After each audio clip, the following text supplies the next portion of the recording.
Luna, nu dormi 3 zile de la cafea. Mr. Sigma, 3 nopți fără somn nu sunt întâmplare. Sunt un semnal, un avertisment, o reacție chimică pe care corpul tău și-o strigă, dar tu ai impresia că e doar o cafea în plus. Nu, e mecanismul final organismului dat peste capul. Cofeina nu te ține treaz pentru că îți dă energie. Te ține treaz pentru că blochează adenozina, substanța care îți spune creierului că e timpul să obosească. Când o blochezi, creierul intră în stare de luptă. Ritmul cardiac crește, cortizolul urcă, sistemul nervos se întinde ca un cablu prea tensionat.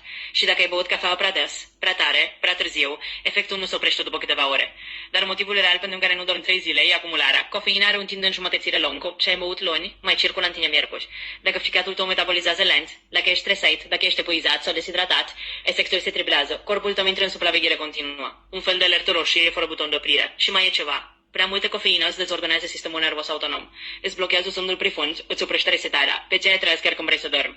De ce nu dormi 3 zile? Pentru că nu mai bei cafea. Bei un declanșator de insomnie.